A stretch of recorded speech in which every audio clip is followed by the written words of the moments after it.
সুরজি গ্রাম বাংলার ফটোগ্রাফার সুরজি ছিল শান্ত হাসিখুশি এক গ্রামীণ ছেলে। ছোটবেলা থেকেই ফটোগ্রাফির নেশা। পাখি, গাছ, নদী, মানুষ, মেলা সবকিছু ক্যামেরাবন্দি করতে ভালোবাসত। ওর কাছে একটা পুরনো ডিএসএলআর ক্যামেরা আর একটা নীল রঙের সাইকেল ছিল, যেটাতে চেপেই ও প্রায় প্রতিদিন কোনো না কোনো জায়গায় ছবি তুলতে যেত। সেই দিন সকালে গ্রামের পোস্ট অফিসের মাস্টারমশাই এসে বললেন, সুরজি, চাঁদপুরে এক পুরনো জমিদার বাড়ি আছে, এখন কেউ থাকে না, কিন্তু ঐতিহাসিক গুরুত্ব আছে। ওটার কিছু ছবি তোলার কাজ দিলে তুই পারবি তো? সুরজি খুশি হয়ে রাজি হয়ে গেল। বলে ফেলো, অবশ্যই যাব কাকা, বিকেলেই রওনা দেব। বিকেল 4টায় সুরজিৎ ক্যামেরা, ট্রাইপড আর ছোট ব্যাগ নিয়ে সাইকেলে রওনা দিল। রাস্তা জুড়ে সোনালি রোদ, কাক ডাকছে, ধান ক্ষেতের গন্ধে বাতাস ভরে আছে। চাঁদপুরের বাইরে একটু এগোতে রাস্তা ফাঁকা হয়ে গেল। জমিদার বাড়িটা দেখা গেল দূরে, বিশাল ধূসর, গাছপালা ঘেরা, জানালাগুলো ভাঙা, এক কোণে শুকনো কুয়ো। গেটটা মরচে পড়ে আধ খোলা। ও সাইকেলটা বাইরে রেখে ভেতরে ঢুকল। ঘরের দেয়ালে পুরনো তেলোরঙা ছবি, পলেস্তারা খসে পড়ছে, আর এক কোণে এক কাঠের টেবিল। সুরজিৎ ভাবল, অসাধারণ জায়গা, এখানে কিছু ভালো শট পাওয়া যাবে। ও ক্যামেরা চালু করে ছবির পর ছবি তুলতে লাগলো। দোতলার সিঁড়ি, বারান্দা, দেওয়ালের ফাটল, জানালার ফ্রেম, আর এক জায়গায় একটা পুরনো ফটো ফ্রেম। সেই ফ্রেমে এক মহিলার ছবি, সাদা শাড়ি, বড় চোখ, ঠোঁটে এক অদ্ভুত হাসি। নিচে লেখা, রেণু দেবী, 1956। হঠাৎ ও বুঝো সূর্য প্রায় অস্ত গেছে, আলো দ্রুত কমে আসছে। শ্যুট শেষ করে জিনিসপত্র গুছোতে শুরু করল। তখন দরজার পেছন থেকে এক হালকা শব্দ, থক থক থক। ও ভাবল বাতাসে দরজা নড়ছে, কিন্তু আশ্চর্য, বাতাসই নেই। ও যখন বেরোচ্ছে, এক মুহূর্তের জন্য মনে হলো কেউ ওর পেছনে দাঁড়িয়ে নিঃশব্দে তাকিয়ে আছে। ও পেছনে ঘুরে দেখল, কিছু নেই, এনে কেউ টেবিল ছুঁয়েছে। 7টা নাগাদ ও সাইকেলে চেপে বাড়ি ফেরার পথে বেরোল। আকাশে তখন আধো চাঁদ, রাস্তা ফাঁকা, শুধু দূরে পেঁচা ডাকছে। সাইকেলের হেডলাইটের আলোয় দেখা যায় রাস্তার দুপাশে গাছপালা নড়েছে।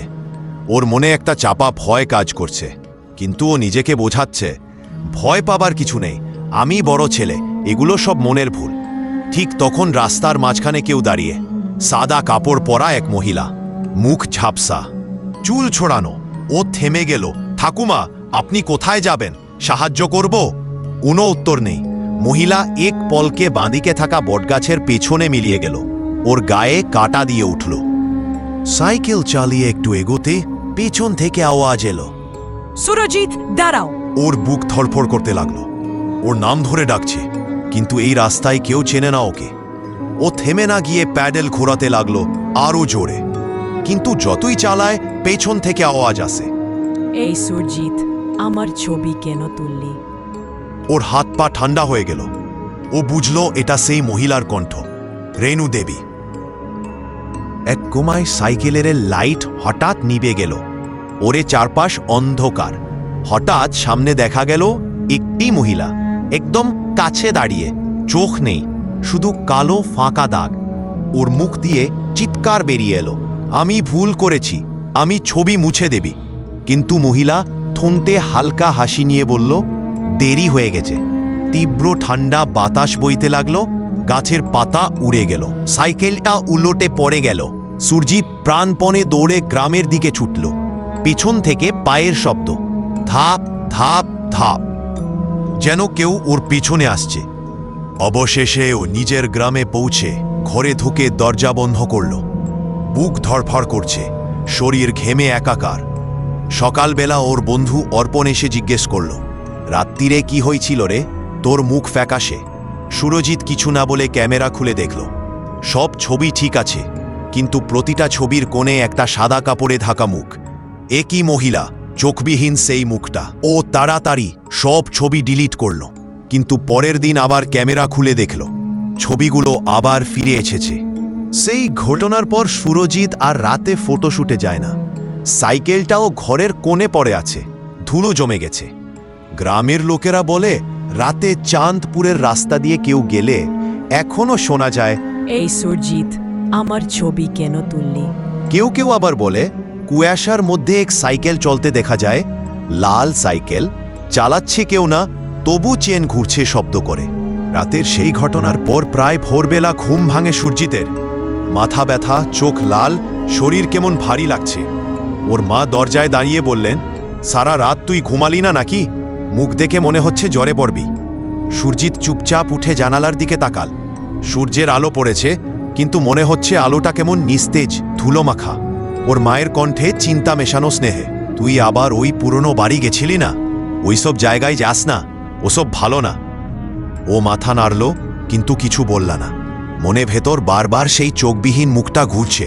ও জানত আগের রাতে তোলা ছবিগুলো ও ডিলিট করেছে, তবু হঠাৎ ওর মনে হলো আবার একবার দেখে নেওয়া যাক। ও ক্যামেরা খুলে ব্যাটারি লাগাতেই স্ক্রিনটা নিজে থেকে অন হয়ে গেল।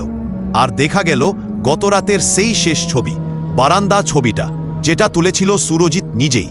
কিন্তু ছবিতে দেখা যাচ্ছে ওর নিজের পিছনে একটা ছায়া দাঁড়িয়ে আছে, ঠিক সেই সাদা কাপড়, মুখ নেই, শুধু একজোড়া কালো ফাঁকা চোখের দাগ। ওর বুকের ভেতর রেখে একসাথে ঠান্ডা হাওয়া উঠল।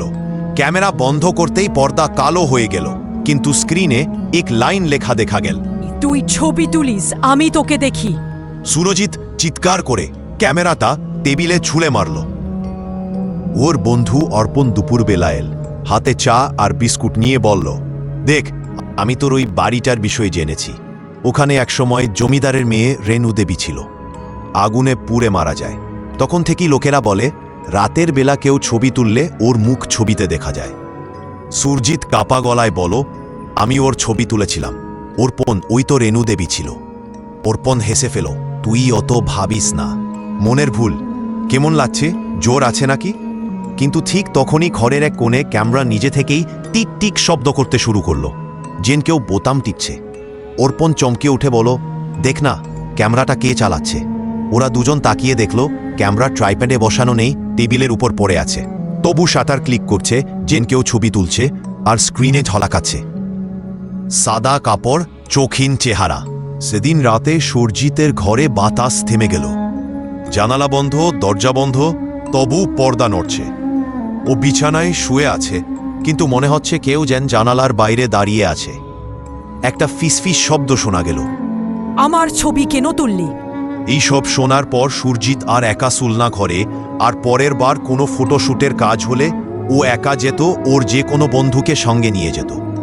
গল্পটা ভালো লাগলে আমাদের এই চ্যানেলটা সাবস্ক্রাইব করে দাও, আর এমন ভিডিও পেতে অপেক্ষা করো। ধন্যবাদ।